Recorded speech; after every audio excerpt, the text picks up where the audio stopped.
baseado no pensamento do mestre Apocani, que é o fundador da Umbanda Esotérica, esses conceitos de base, para que a gente possa avançar aí até o final do ano, falando sobre alguns outros valores que eu acredito que vai nos ajudarem muito no próprio entendimento, né, da mística doutrinária e sagrada da Umbanda Esotérica.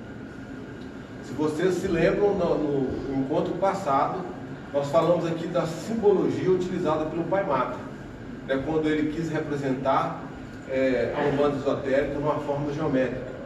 Nós mostramos que ele trouxe um círculo, um triângulo e um livro aberto dentro do triângulo. E ele, segundo a visão dele, ele chamou o círculo do infinito ou ilimitado, que é o espaço cósmico, que nós, umbandistas esotéricos, entendemos como universo virginal e universo astral. São os dois lados da casa ou moradas do Pai. E do triângulo nós falamos, né, que na simbologia ou na explicação do Pai Mata, esse triângulo teria 3 ângulos diferentes. Um simbolizando as leis sagradas, o outro simbolizando a substância etérica e o outro as leis de correspondência da condução evolutiva humana.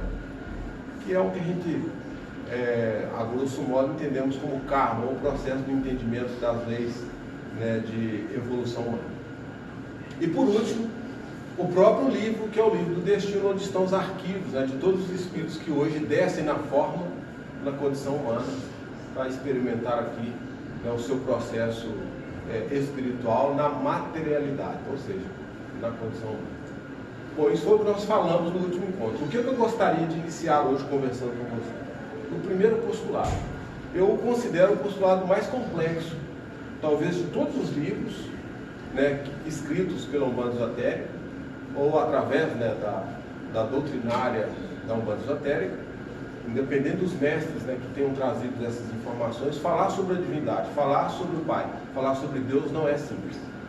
E o Pai Mata, quando explica Deus, ele tece alguns comentários que eu acho muito pertinentes, né, para o nosso entender. Nós não vamos esgotar hoje a matéria nessa simples conversa aqui de 10 minutos. Mas é um ponto fundamental que ele diz, e eu gostaria que vocês guardassem esse conceito. Ele usa uma metáfora dizendo que Deus é o Supremo Espírito que fica labutando na sua bigorna para que a sua vontade seja imprimida a todo o universo. Vou repetir de novo. Pai Mata dizia que Deus, né, é o Supremo Espírito incriado que fica batendo na sua bigorna cósmica para que o seu poder de vontade penetre a tudo que é a natureza, visível e invisível. Entenderam? Vou repetir de novo.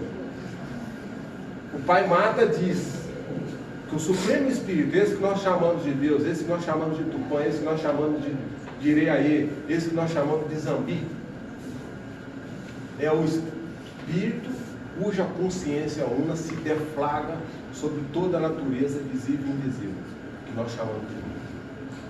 E ele só consegue fazer isso através dos seus 3 requisitos básicos que nós explicamos ano passado: onisciência, onipotência e onipresença. Esse é o poder de vontade na sua unidade, baseado nesse arcano superior e divino. Bom, se vocês guardarem esse primeiro conceito, nós podemos avançar no segundo. O segundo, que esse ser chamado de Deus por nós não recebeu nenhum acréscimo externo. Ele é por si só. Deus não foi criado, ele é incriado. Guardaram? Isso quer dizer que Deus não recebeu nenhum acréscimo externo. Tudo que a gente puder imaginar num conceito de vida, desde as nebulosas, passando pelas galáxias, passando pelos sistemas solares, passando pelos planetas, até chegar à nossa realidade material, tudo isso é criado. Deus está dentro disso e fora disso. Ele é o ser do próprio não ser. Entenderam? Difícil, né? Então vamos avançar mais um pouco. Quando o Pai Mata explica sobre a divindade, sobre esse primeiro postulado, né, que ele chama de Deus Pai, ele diz: a própria criação divina é um arcano que pertence a ele próprio. Não existe nenhum outro ser que está subjugado ou vinculado a essas normas diretivas evolutivas Não importa se está aqui encarnado, não importa se está desencarnado no plano astral, ou se já está num nível mais apurado, retornando para o reino virginal, que é em organismo mental. Qualquer ser espiritual que fez a sua descida do reino virginal, plasmado por esse poder de vontade, outorgado por leis seguras, para que pudesse disciplinar todo o processo de retorno à casa do Pai, é baseado na autorização da vontade de Deus. Então não existe nenhum ser do lado de cada casa do Pai que consegue falar ou explicar da própria origem de vida. Está todo mundo olhando para esse estado. Então eu vou facilitar agora. Baseado, nessa explicação do Pai Mata, do mestre Apocami, ele ousou dizer, nos livros dele, nos desses dois que eu citei, Doutrina Secreta de Umbanda e Umbanda e Sua Eterna Doutrina. Lá estão 7 postulados. Nesse postulado ele traz algo que é essencial para que a gente possa compreender o quanto é complexo falar sobre a divindade. E aí ele traz 2 palavras que são imprescindíveis para que a gente possa compreender a partir de hoje a conversa a respeito da divindade. O ser e o crer, que não se distancia do criar. Entendeu? O ser e o crer não se distancia do criar. Aí nós podemos entender o seguinte: se Deus é incriado, os conceitos que se colocam em nome da divindade, que tudo partiu de Deus, alguns são equivocados. Quer ver um exemplo? Algumas escolas defendem a ideia de que nós somos parte de Deus. Mas se Deus é perfeito, como nós poderíamos ser imperfeitos? Então o conceito de criar, baseado como se nós fôssemos um pedacinho da divindade, não se encaixa dentro do conceito de entendimento da humanização. Porque se assim fosse, não existiria imperfeição. Porque se nós fôssemos fragmentos da divindade, não haveria imperfeição na humanidade.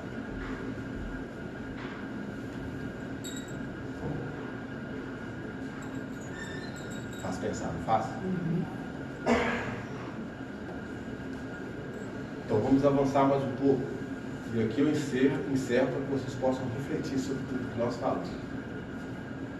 O Pai Mata, quando ele fala da bigorna e o poder de vontade, que é o poder volitivo imprimido de sua vontade a outros seres de maiores evolução, que nós aqui na Umbanda Esotérica chamamos de orixás ou senhores da luz, precisamos entender que esses seres que nós chamamos de orixás, que são 7 orixás virginais, eles também não receberam nenhum acréscimo. Eles foram designados pela divindade para que pudessem acompanhar o processo evolutivo de todos os seres encarnados.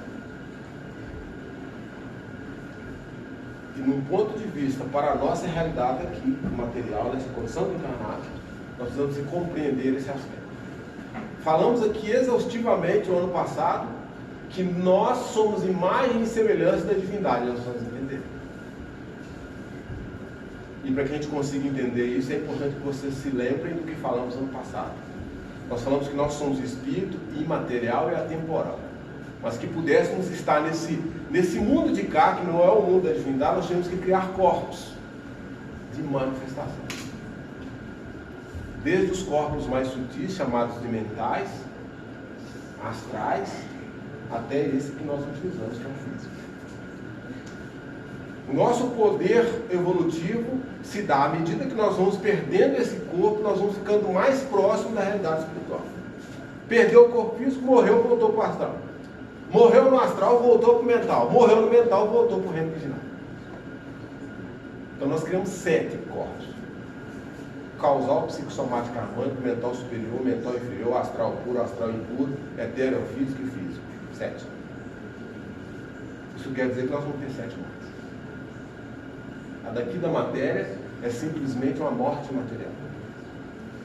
Mas onde entra esses enviados da divindade, que são os 7 orixás, no nosso processo de aprendizado e retorno à divindade?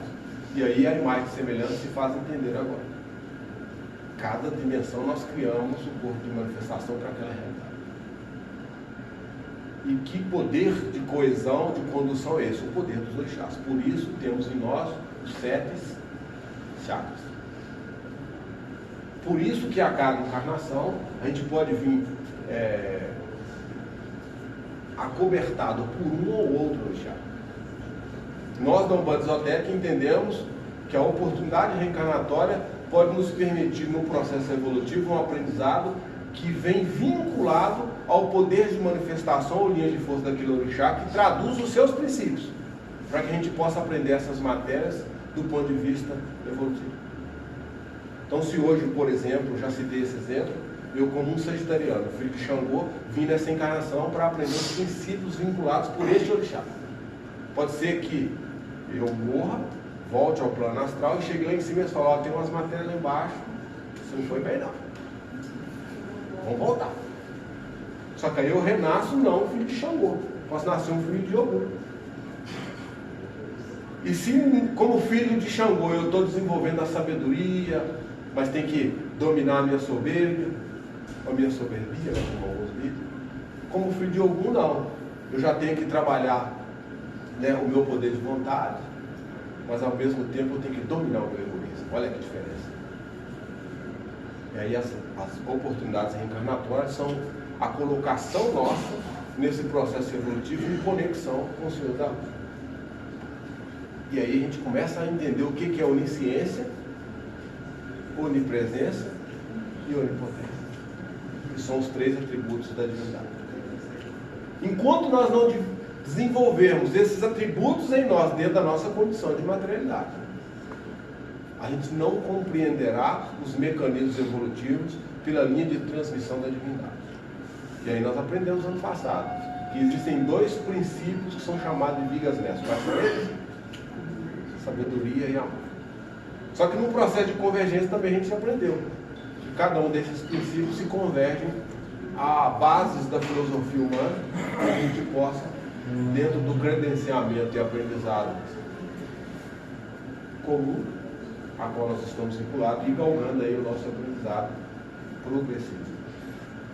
Então, em uma encarnação nós podemos ser mais filosóficos, em outra nós podemos ser mais científicos, em outra nós podemos ser mais artísticos, em outra nós podemos ser mais religiosos. Só que quando você se junta essas quatro gnoses, você se aproxima dos 2 princípios sagrados, que é a sabedoria e a amor. Para entender a divindade, nós precisamos compreender. Não sei quanto tempo vai durar isso. Não sei quantas encarnações nós vamos ter que passar para que a gente consiga incorporar esses 2 princípios superiores. Sabedoria e amor, que está vinculado à protossíntese cósmica, que é a verdadeira religião velha, que é o que os mentores tentam resgatar no tempo e espaço, lógico, com seus ciclos e ritmos. Cada um no seu tempo, cada um com as suas dificuldades, cada um com as suas habilidades. Uns mais rápidos, outros mais lentos. E dentro da grafia dos orixás, uns vão fazer muita curva, né, para chegar aqui. Alguns vão se esforçar mais, vão reto. Outros vão ter muitas dificuldades, vão ter que fazer o contorno em muitas dificuldades. E contornar esses obstáculos. E aí a pema sagrada dos orixás vem nos conduzindo a isso, né? Então, quando falamos da fortaleza do caboclo, porque o caminho é mais longo, você tem que ser forte. A flecha do caboclo é curva, né? Mas a sabedoria do Pai Velho sempre é reta, né? Acha um caminho mais curto. Mas a criança tem aquela habilidade, é por isso são os senhores como diz, dos campos da emoção e do sentimento, são os campos medianos, né, que sabem contornar com a pureza e com a alegria. Está aí a representação. E para a gente compreender a divindade, nesse nosso primeiro encontro hoje, que é introdutório, eu gostaria que vocês guardassem tudo isso que eu falei. É difícil? Se vocês guardarem uma só, já fixa você. Lembrando que nós somos seres jungidos, circundados pela matéria, mas não deixamos de ser. Para que a gente possa incorporar os verdadeiros valores espirituais, precisamos nos conectar com a divindade. E só existe uma forma disso. Pela sabedoria, pela alma. E aí eu vou trazer aqui uma lição dos mentores de nossa casa, né, que é o senhor Marquinhos, mestre Deco Matan, que ele diz: em qualquer circunstância, pensem logo em Jesus.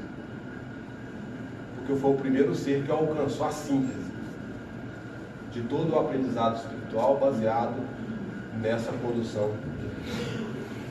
Por isso que ele é chamado de primogênito, né, dos seres espirituais. Né? É isso.